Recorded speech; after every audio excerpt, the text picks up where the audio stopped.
इस प्रश्न में हम एलिमिनेशन टेक्निक को देखेंगे। अब देखते हैं ये प्रश्न, भारतीय संसद के संदर्भ में निम्नलिखित कथनों पर विचार कीजिए। अब जो स्टेटमेंट है उनको हम पढ़ेंगे। जैसे स्टेटमेंट बन दिया हुआ है कि लोकसभा में लंबित कोई विधेयक उसका विघटन होने पर व्याप्तगत हो जाता है, और दूसरा लिखा हुआ है कि लोकसभा द्वारा पारित और राज्यसभा में लंबित कोई विधेयक लोकसभा का विघटन होने पर व्याप्तगत हो जाता है।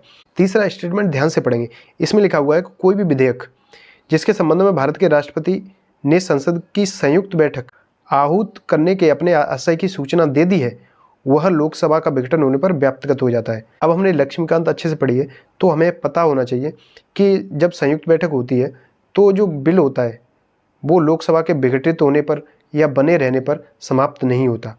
ये इसीलिए ये जो स्टेटमेंट 3 है वो गलत होगा, और जैसे स्टेटमेंट 3 गलत होता है तो हमारे पास जो ऑप्शन है वो ऑप्शन डी और ऑप्शन सी दोनों ऑप्शन एलिमिनेट हो जाते हैं। तो हमारे पास बचते हैं 2 ऑप्शन, केवल ए और बी। अब हम इसमें देखेंगे कि इसमें स्टेटमेंट 1 तो सही होगा ही इसके अकॉर्डिंग। अब हम स्टेटमेंट 2 देखते हैं। अगर आपने लक्ष्मीकांत अच्छे से पढ़ा होगा तो उसमें स्पष्ट रूप से लिखा हुआ है कि लोकसभा द्वारा पारित और राज्यसभा में लंबित कोई भी विधेयक लोकसभा के विघटन पर व्याप्तगत हो जाता है।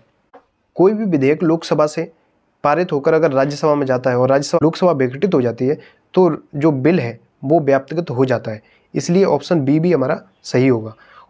अब देखते हैं अगला प्रश्न, और ये प्रश्न प्योर नॉलेज बेस्ड है। ऐसे प्रश्न केवल तभी सॉल्व करना चाहिए जब आपको प्योर और क्लियर कट इन्फॉर्मेशन हो उसके बारे में, नहीं तो ऐसे प्रश्नों को छोड़ देना चाहिए। जैसे ये प्रश्न है कि लोकसभा अध्यक्ष के संदर्भ में निम्नलिखित कथनों पर विचार कीजिए। जब लोकसभा अध्यक्ष को हटाने का कोई संकल्प विचाराधीन होता है, तब लोकसभा के अध्यक्ष को अगर सदस्य हटाना चाहते हैं तो जो संकल्प प्रस्तुत करते हैं वो जो अगर विचाराधीन होता है तो उसके संदर्भ में यहाँ पर प्रश्न पूछा गया है। जैसे उसमें लिखा हुआ है कि वह पीठासीन नहीं रहेगा, अर्थात वह लोकसभा की अध्यक्षता नहीं कर सकता। नंबर 2, उसे बोलने का अधिकार नहीं होगा। स्टेटमेंट 2 लिखा हुआ है कि उसे बोलने का अधिकार नहीं होगा, और स्टेटमेंट 3 लिखा हुआ है वह संकल्प पर प्रथमतः मत देने का या की हकदार नहीं होगा या होगी।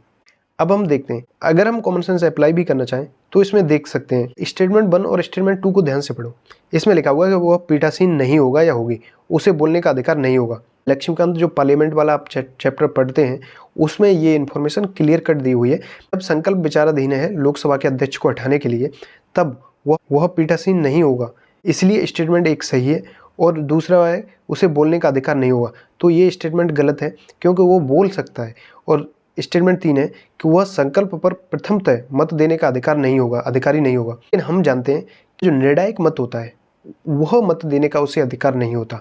इसलिए जो स्पीकर है वो पहली बार मत दे सकता है। स्टेटमेंट 3 गलत होगा और स्टेटमेंट 2 भी गलत होगा। इसलिए हमारे पास केवल एक ऑप्शन बचता है जो ऑप्शन हमारा सही आंसर होगा, और वो होगा ऑप्शन ए।